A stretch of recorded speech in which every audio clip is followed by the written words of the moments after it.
ಕ್ಷಮಿಸ್ಬಿಡಿ ಮುನಿಯಮ್ಮ. ಇಂಥದ್ದೊಂದು ದಿನ ನನ್ನ ಲೈಫಲ್ಲಿ ಬರುತ್ತೆ ಅಂತ ನಾನು ಅಂದ್ಕೊಂಡೇ ಇರಲಿಲ್ಲ. ನಿಮಗೆ ನನ್ನ ಮನಸ್ಸಲ್ಲಿರೋ ಪ್ರೀತಿನೆಲ್ಲ ಹೇಳ್ಕೊಂಡು ನಿಮ್ಮ ಜೊತೆ ಇಡೀ ಜೀವನನ ಹ್ಯಾಪಿಯಾಗಿ ಕಳಿಬೇಕು ಅಂತ ಕನ್ಸ್ಕೊಂಡಿದ್ದೆ. ಆದರೆ ನಾನು ಏನೂ ಅಲ್ದಿರೋ ಟೈಮಲ್ಲಿ ನನಗೆ ಪ್ಯೂರ್ ಫ್ರೆಂಡ್ಶಿಪ್ ಕೊಟ್ರಿ, ನಿಮ್ಮ ಜೊತೆ ಇರೋಕ್ಕೆ ಆಶ್ರಯನೂ ಕೊಟ್ರಿ. ಆದರೆ ನಾನು ನಿಮ್ಮ ಫ್ರೆಂಡ್ಶಿಪ್ನ ಕಳ್ಕೊತಾ ಇದ್ದೀನಿ. ದಯವಿಟ್ಟು ನನ್ನ ಕ್ಷಮಿಸ್ಬಿಡಿ. ಸುಶ್, ಇಲ್ಲೇನು ಮಾಡ್ತಿದ್ಯಾ? ಯಾರೋ ಬರೋರಿದ್ರು, ಕಾಯ್ತಿದ್ದೆ. ಓಕೆ ಓಕೆ, ಅವ್ರು ಬರಂಗಿದ್ರೆ ಒಳಗೆ ಬರ್ತಾರೆ, ನೀನ್ ಬಾ. ಅಲ್ಲೆಲ್ಲರೂ ನಿನ್ನ ಕೇಳ್ತಿದ್ದಾರೆ.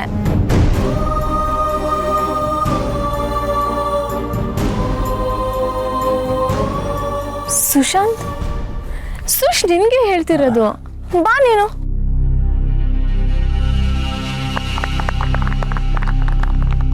Hello everybody, good evening and welcome. ನಿಮ್ಮನ್ನೆಲ್ಲ ಈ ಸಂತೋಷ ಕೂಟಕ್ಕೆ ಕರೆದಿರೋದ್ರ ಹಿಂದೆ ಒಂದು ಒಳ್ಳೆ ಉದ್ದೇಶ ಇದೆ, ಹಾಗೆ ಒಂದು ಗುಡ್ ನ್ಯೂಸ್ ಕೂಡ. ಅದೇನು ಅಂತ ನಾ ಹೇಳಲ್ಲ, ನನ್ನ ಗೆಳೆಯನಾದ ಧರ್ಮೇಂದ್ರ ಪ್ರಧಾನ್ ಈಗ ಹೇಳ್ತಾರೆ. ಧರ್ಮ, ಗುಡ್ ನ್ಯೂಸಾ? ಏನು ಗುಡ್ ನ್ಯೂಸು? ಎಲ್ಲರಿಗೂ ನಮಸ್ಕಾರ. ಈ ಸುಂದರ ಸಂಜೆಗೆ ನಿಮ್ಮೆಲ್ಲರಿಗೂ ಸ್ವಾಗತ. ನನ್ನ ಪ್ರೀತಿಯ ಕರೆಗೆ ಹೋಗೊಟ್ಟು ನೀವೆಲ್ಲ ಇಲ್ಲಿಗೆ ಬಂದಿದ್ದಕ್ಕೆ ತುಂಬ ಥ್ಯಾಂಕ್ಸ್. ನಿಮಗೆಲ್ಲ ಇವತ್ತೊಂದು ಸಿಹಿ ಸುದ್ದಿ ಕೊಡಬೇಕು ಅಂತ ನಾ ಇದ್ದೀನಿ. ಅದಕ್ಕೂ ಮುಂಚೆ ಸುಶಾಂತ್, ಬಾ ಮಗನೇಲಿ. ನಿಮ್ಮೆಲ್ರಿಗೂ ಒಂದು ತಪ್ಪು ಕಲ್ಪನೆ ಇದೆ. ಈ ಶ್ರೀಮಂತರ ಮನೆಯಲ್ಲಿ ಏನಾದ್ರು ತಪ್ಪು ನಡೆದ್ರೆ ಅವರನ್ನು ಹಾಗೆ ಮುಚ್ಚಾಕ್ಬಿಡ್ತಾರೆ ಅಂತ ಅಲ್ವಾ? ಎಲ್ಲರೂ ಒಂದೇ ಥರ ಇರೋದಿಲ್ಲ. ಅದಕ್ಕೆ ಉದಾಹರಣೆನೇ ಈ ಧರ್ಮೇಂದ್ರ ಪ್ರಧಾನ್. ನನ್ನ ಮಗ ಒಂದು ತಪ್ಪು ಮಾಡ್ದ, ನಿರ್ದಾಕ್ಷಿಣ್ಯವಾಗಿ ಅವನ ಮನೆಯಿಂದ ಆಚೆ ಕಳಿಸ್ದೆ. ಹೊರಗಡೆ ಹೋಗಿ ಕಷ್ಟ ತಡೆಯೋಕ್ಕಾಗದೆ ಮನೆಗೆ ಬಂದಿಲ್ಲ. ತಿನ್ನೋಕೆ ಅನ್ನ ಇಲ್ಲದೆ ಅಲ್ದು ವಾಪಸ್ ಮನೆಗೆ ಬಂದಿಲ್ಲ. ಅಪ್ಪ ಕರೆದುಬಿಟ್ಟ ಅಂತ ತಕ್ಷಣ ಓಡ್ ಬಂದಿಲ್ಲ. ಸಾಧನೆ ಮಾಡಿ ಬಂದ ಅವನು. ಹೇಗೆ? ನನ್ನ ಹೆಸರನ್ನ ಎಲ್ಲೂ ಬಳಸ್ಕೊಳ್ಳದೆ, ನಮ್ಮ ಅಪ್ಪ ಇವರು ಅಂತ ಎಲ್ಲೂ ಹೇಳ್ಕೊಳ್ಳದೆ, ಸ್ವಂತ ದುಡಿಮೆಯಿಂದ ಹಗಲು ರಾತ್ರಿ ಕಷ್ಟಪಟ್ಟು ಲಕ್ಷ ರೂಪಾಯಿ ದುಡ್ಡು ತಗೊಂಡು ಬಂದು ನಿಂತಿದ್ದಾನೆ. ಒಬ್ಬ ಶ್ರೀಮಂತರ ಮನೆ ಮಗ ಮನೆಯಿಂದ ಹೊರಗಡೆ ಹೋದರೆ ಪ್ರತಿ ಅಗಳಿಗೂ ಅವನೆಷ್ಟು ಕಷ್ಟಪಡಬೇಕು ಅನ್ನೋದು ನನಗೆ ಗೊತ್ತಿದೆ. ಆ ಕಷ್ಟ ನನ್ನ ಮಗ ಅನುಭವಿಸಿದ್ದಾನೆ. ಅದರಿಂದ ಅವನು ಪಾಠ ಕಲ್ತಿದ್ದಾನೆ.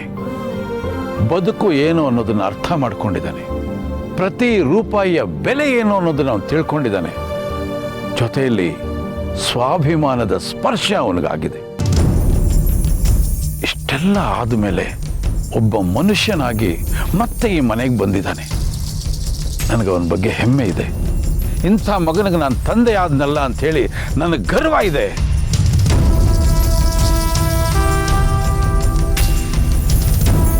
ಈ ಸಂತೋಷನ ನಿಮ್ಮ ಜೊತೆಲಿ ಹಂಚ್ಕೊಳ್ಳೋದಕ್ಕೋಸ್ಕರ ನಿಮ್ಮನ್ನೆಲ್ಲ ಇಲ್ಲಿ ಕರೆಸ್ದೆ. ಇಷ್ಟಕ್ಕೆ ಹುರ್ಕೋಬೇಡ. ನಿಮ್ಮಪ್ಪ ಮಾತಾಡ್ತಾ ಇರೋದು ನೋಡಿದ್ರೆ ಇಷ್ಟರಲ್ಲೇ ಇನ್ನೂ ಒಂದು ದೊಡ್ಡ ಬಾಂಬ್ ಬಿದ್ದರೂ ಆಶ್ಚರ್ಯ ಇಲ್ಲ.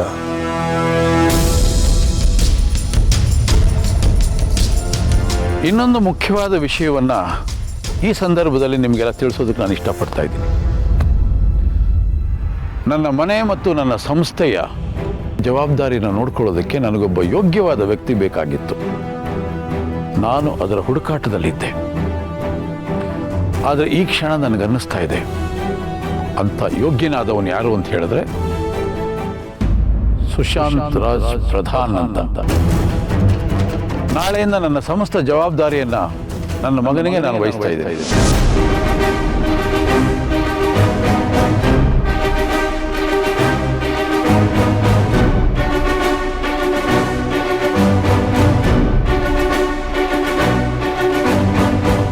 ಮಗನೇ, ನಿಮ್ಮಪ್ಪ ನಿನ್ನನ್ನು ಸಂಪೂರ್ಣವಾಗಿ ನಂಬಿ ನನ್ನ ಸಮಸ್ತ ಜವಾಬ್ದಾರಿಯನ್ನು ನಿನಗೆ ಒಪ್ಪಿಸ್ತಾ ಇದ್ದ.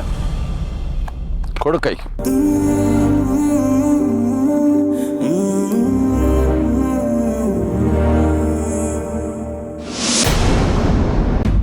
What the hell? ಅಂದರೆ ನಾನು ಇಷ್ಟು ವರ್ಷದ ಕನಸು ಮಣ್ಪಾಲಾಗೋಯ್ತಾ? No, no ways. ಏನು ಹೊಟ್ಟೆಗೆ ಡೈರೆಕ್ಟಾಗಿ ಒಂದು ಚೀಲ ಮೆಣಸಿನ್ಕಾಯಿ ಸುರಿದಂಗೆ ಆಯ್ತಾ? ಉರಿತಿರ್ಬೇಕಲ್ಲ ಹೊಟ್ಟೆ. ವೆಯ್ಟ್ರಿಗೆ ಹೇಳಿ ಒಂದು ಟ್ರೇ ಪೂರ್ತಿ ಜ್ಯೂಸ್ ತರಿಸು, ತಂಪಾಗಲಿ.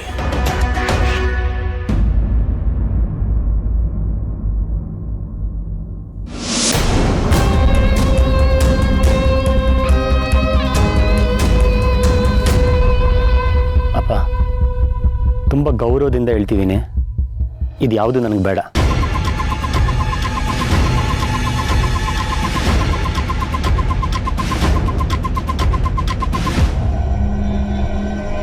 ನಾನು ಯಾವುದನ್ನು ವಹಿಸ್ಕೊಳ್ಳಲ್ಲ. ಐ ಆಮ್ ಸಾರಿ ಅಪ್ಪ. ಸುಶಾಂತ್, ನೀನು ಏನು ಹೇಳ್ತಿದ್ಯಪ್ಪ? ಪ್ರತಿಯೊಬ್ಬ ಮಗನಿಗೂ ಅವರ ಅಪ್ಪನೇ ಮೊದಲನೇ ಇನ್ಸ್ಪಿರೇಷನ್. ಹಾಗೆ ನನಗೆ ನೀವು ಅಪ್ಪ, ನೀವು ನನ್ನ ಹೆಮ್ಮೆ ಅಪ್ಪ. I really feel proud of you. ಈ ತುಂಟು ಮಗನ ನಂಬಿ ನಿಮ್ಮೆಲ್ಲ ಜವಾಬ್ದಾರಿನ ನನಗೆ ಕೊಡ್ತಿದ್ದೀರ.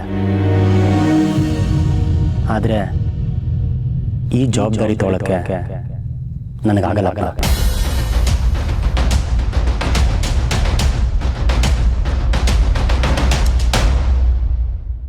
ಇಷ್ಟು ಬೇಗ ಬಂದ್ಬಿಟ್ರೆ ಪಾರ್ಟಿ ಮುಗಿತಾ? ಆರಾಧ್ನಾ, ಹೇಗಿತ್ತು ಪಾರ್ಟಿ?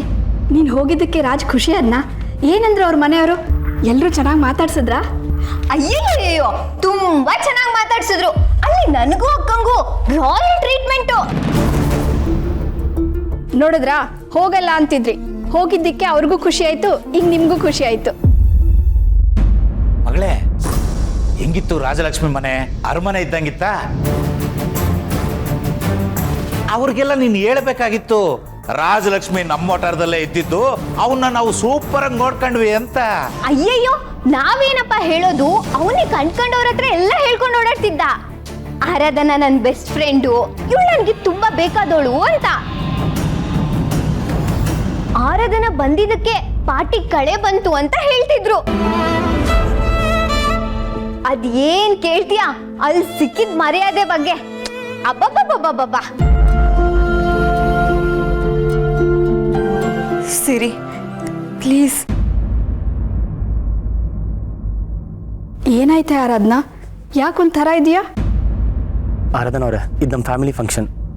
ಸದ್ಯಕ್ಕೆ ನೀವು ಇಲ್ಲಿ ಬರೋದು ಬೇಡ. ನನಗೆ ಯಾಕೋ ಅನುಮಾನ ಬರ್ತಾ ಇದೆ ಮಗಳೇ. ನಿಜ ಹೇಳು, ಏನಾಯ್ತಲ್ಲಿ? ಅಯ್ಯೋ, ಹೇಳಿದ್ನಲ್ಲಪ್ಪ, ರಾಜ್ ಕಡೆಯಿಂದ ನಮ್ಗೆ ರಾಜ್ ಮರ್ಯಾದೆ ಸಿಕ್ತು ಅಂತ.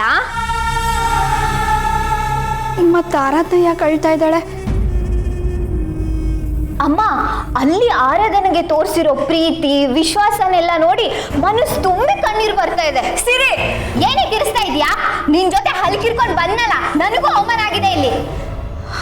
ಅವಮಾನನ? ಏನೇ ಹೇಳ್ತಿದೀಯಾ? ಮಗಳೇ, ಏನಾಯ್ತು ಅಂತ ಸರಿಯಾಗಿ ಹೇಳು. ಏನು ಅಂತ ಹೇಳಿ ಅಪ್ಪ, ಆ ರಾಜಿಗೆ ನಾವು ಅಲ್ಲಿ ಹೋಗೋದು ಸ್ವಲ್ಪನೂ ಇಷ್ಟ ಇರಲಿಲ್ಲ, ಅದಕ್ಕೆ ರಾಂಗ್ ಲೊಕೇಶನ್ ಕಳ್ಸಿದ್ದ ಅವನು.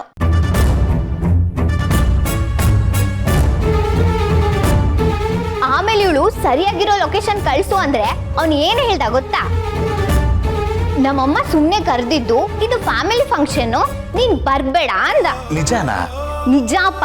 ಇವಳ ಜೊತೆ ಹೋಗಿದ್ದಕ್ಕೆ ನನ್ ಮುಖಕ್ಕೂ ಮಂಗಳಾರತಿ ಆಯ್ತು.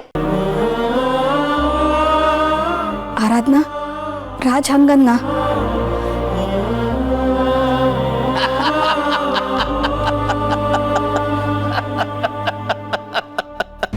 ಅಪ್ಪ, ನಂಬಕ್ಕೆ ಆಗ್ತಾ ಇಲ್ಲ. ಆ ರಾಜಲಕ್ಷ್ಮಿ ಒಟಾರ ಬಿಟ್ಟೋಗಿದ ತಕ್ಷಣ ಹೊತ್ತಿದ್ದು ಗೋಳಾಡಿದ್ದು, ಊಟನೂ ಮಾಡ್ತಾ ಇರಲಿಲ್ಲ, ತಿಂಡಿನೂ ಮಾಡ್ತಾ ಇರ್ಲಿಲ್ಲ. ಅವ್ರ ಜೊತೆಲಿಲ್ಲ ಅಂತ ಹೇಳ್ಬಿಟ್ಟು ಇವಳು ಬಂದಿರೋ ಕೆಲ್ಸನೆಲ್ಲ ಬಿಟ್ಬಿಟ್ಲು. ಆದ್ರೆ ಅವನು ಇವಳನ್ನ ಮನೆ ಒಳಗಡೆನೂ ಬಿಟ್ಕೊಳ್ಳಿಲ್ಲ. ಎಂಥ ಫ್ರೆಂಡ್ಶಿಪ್ಪು! ಮನೆ ಒಳಗಡೆ ಹಂಗಿರ್ಲಿ ಅಪ್ಪ, ಗೇಟ್ ಒಳಗಡೆನು ಕರೀಲಿಲ್ಲ ಅವನು.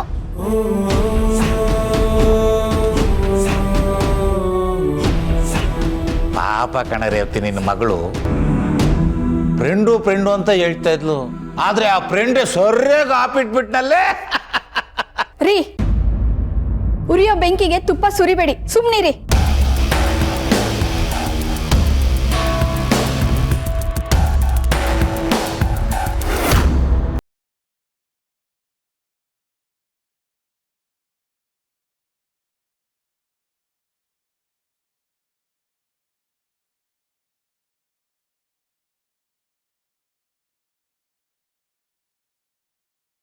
ಅನ್ಕೊಳಲ್ವೋ? ಅಮ್ಮ, ನಾನು ಜೋಕ್ ಮಾಡ್ತಿಲ್ಲ, ನಾನು ನಿಜಾನೇ ಹೇಳ್ತಿದ್ದೀನಿ. ನನಗೆ ಈ ಆಸ್ತಿ ಅಧಿಕಾರ ಇದು ಯಾವುದೂ ಬೇಡ. ಹೇ ಸುಶಾಂತ, ಯಾಕೋ ಹೀಗೆಲ್ಲ ಮಾತಾಡ್ತಾ ಇದೆಯಾ? ನಿನ್ನ ಕೈಗೆ ಕಂಪ್ನಿ ಒಪ್ಪಿಸ್ಬೇಕು ಅನ್ನೋದು ನಿಮ್ಮ ತಂದೆ ಕನಸು. ಅಂಕಲ್, ನಂದು ಕನಸಿದೆ, ಅದನ್ನು ಸ್ವಲ್ಪ ಕೇಳಿ ಪ್ಲೀಸ್. ನನಗೆ ಬದುಕು ಅಂದರೆ ಏನು ಅನ್ನೋದು ಮನೆಯಿಂದ ಆಚೆ ಹೋದ್ಮೇಲೆ ಗೊತ್ತಾಗಿದ್ದು.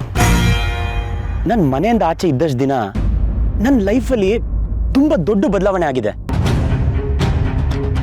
ಮೊದಲು ಮನೆಯಿಂದ ದೂರ ಇರೋಕ್ಕೆ ತುಂಬ ಕಷ್ಟ ಆಗ್ತಿತ್ತು, ಯಾವುದು ಅಡ್ಜಸ್ಟ್ ಆಗ್ತಿರ್ಲಿಲ್ಲ.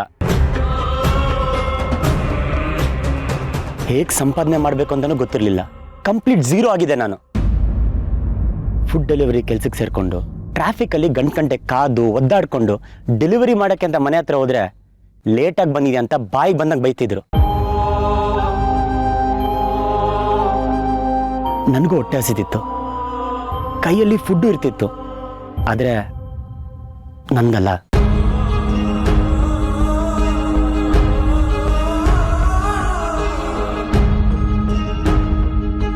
ಆದರೆ ಈ ಕಷ್ಟನೇ ದಿನ ಕಳೀತಿದ್ದಾಗೆ ಇಷ್ಟ ಆಗೋಯ್ತು. ಲಕ್ಷ ಉಡಾಯಿಸ್ತಿದ್ ನನಗೆ 100 ರೂಪಾಯಿ ಕೈಯಲ್ಲಿ ಇಟ್ಕೊಂಡಾಗ ಪ್ರಪಂಚನೇ ಗೆದ್ದಷ್ಟು ಖುಷಿ ಇತ್ತು.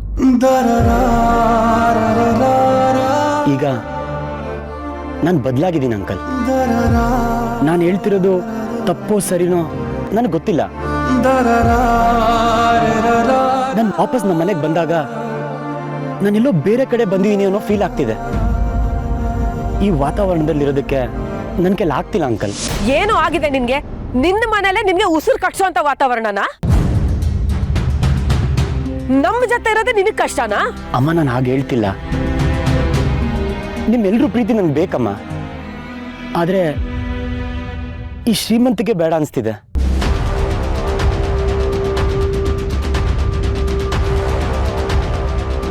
ಅಮ್ಮ, ನನಗೊಂಥರ ಉಸಿರು ಕಟ್ತಿದೆಯಮ್ಮ.